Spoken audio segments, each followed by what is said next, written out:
2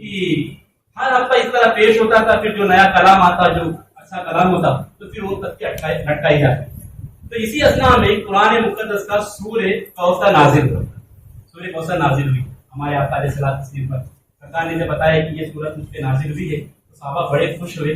صحابہ نے عرض کیا یا رسول اللہ صلی اللہ علیہ وسلم، یہ جو کمپٹیشن چلتا ہے نا، لوگ اپنے ہنر کو دکھاتے ہیں، اپنے فن کو دکھاتے ہیں، اپنے علم کو دکھاتے ہیں، یہ شاعر لوگ قصیدے پیش کرتے ہیں، تو یہ کیا ہی اچھا ہوگا ہم سورہ کوثر کو پیش کر دیں. سرکار نے فرمایا بالکل کر سکتے ہیں آپ. تو پھر انہوں نے سورہ کوثر کو صحابہ کرام نے جو ججز بیٹھے ہوئے تھے ان کے سامنے سورہ کوثر کو پیش کیا. جب وہ ججز نے یہ دیکھا نا تو وہ حیران رہ گئے. 3 آیتوں پر مشتمل یہ سورت ہے. انا اعطیناک الکوثر فصلی لربک وانحر انا شانئک هو الابتر. لیکن اتنی میننگ فل ہے اور جس طرح کی گفتگو اس میں کی گئی ہے، جس طرح کا کمال ہے، جس میں عظمت پوشیدہ ہے، پھر وہ چیز جو مختصر الفاظ میں جو بہت سارے دریا سمیٹے ہوئے ہیں، پھر وہ کوئی بیان نہیں کر سکتا. تو جو ججز تھے انہوں نے کہا کہ یہ بہت خوبصورت کلام ہے، اس کو کعبہ شریف کی دیوار پر یعنی جو تختیاں بنی ہوئی تھی لگا دی جائے. تو 7 تختیاں آلریڈی لگی ہوئی تھی، یہ 8ویں تختی سورۃ الکوثر کی لگائی تھی.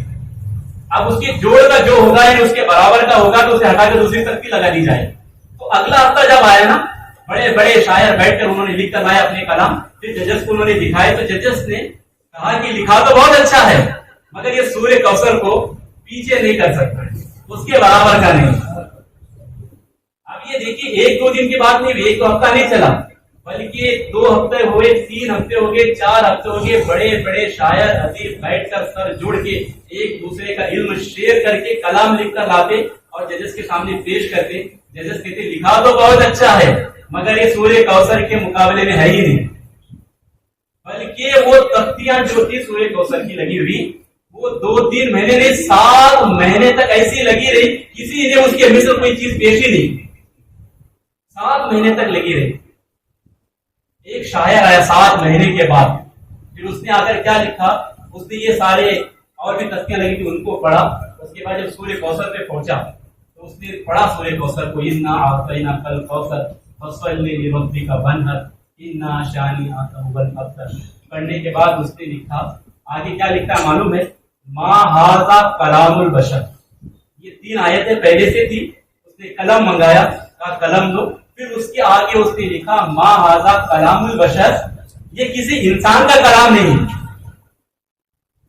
یہ کسی انسان کے بس میں ہے ہی نہیں کہ اتنی پیاری گفتگو کر سکے، ایسا کلام کر سکے. یہ انسان کے بس میں ہے ہی نہیں، انسان کی طاقت و قدرت ہے ہی نہیں کہ وہ اس طرح کی گفتگو، اس طرح کا کلام پیش کر سکے.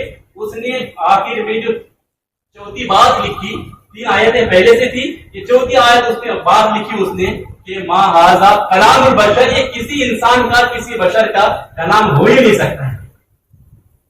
اس کے بعد کچھ دن گزرے، یہ دیہات کا بہت بڑا شاعر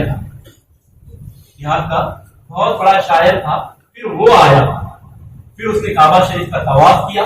کعبہ شریف کے طواف کرنے کے بعد پھر اس نے جہاں پہ تختیاں لگی ہوئی تھی، جو قصیدے لکھے ہوئے تھے، کلام لکھے ہوئے تھے، وہ سارے کلام اس نے پڑھے.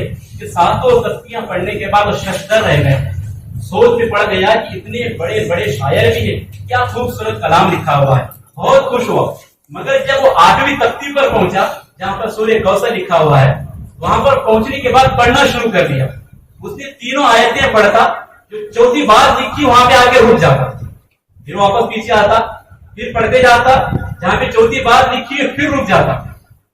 کیونکہ 4تھی بات یہ لکھی ہوئی تھی کہ یہ جو کلام ہے کسی انسان کا نہیں ہے، یعنی جو 3 آیتیں جو نازل ہوئی یہ کسی بشر کی طاقت نہیں کہ اتنا خوبصورت کلام لکھ سکے، یہ لکھا ہوا تھا. جانتے وہ شاعر نے آگے کیا لکھا، اس نے بھی قلم منگایا، لوگوں سے کہا قلم لے کر آؤ. جب لوگوں نے قلم پیش کر دیا تو جو لکھا ہوا تھا ما ھذا کلام البشر، یہ کسی انسان کا کلام نہیں ہے، تو اس کے نیچے اس نے انڈر لائن کیا، ایک لکیر کھینچی. کیا کھینچی؟ ایک لکیر کھینچی، اور لکیر کھینچ کر کہا وَلَٰكِنْ هَٰذَا كَلَامُ الْبَشَرِ. اس نے آگے کیا لکھا، وَلَٰكِنْ هَٰذَا كَلَامُ الْبَشَرِ. اس نے کہا یہ 3 تو کسی انسان کے کلام نہیں ہے مگر یہ 4تھا جو ہے یہ انسان ہی کا کلام ہے. سمجھا بات کو؟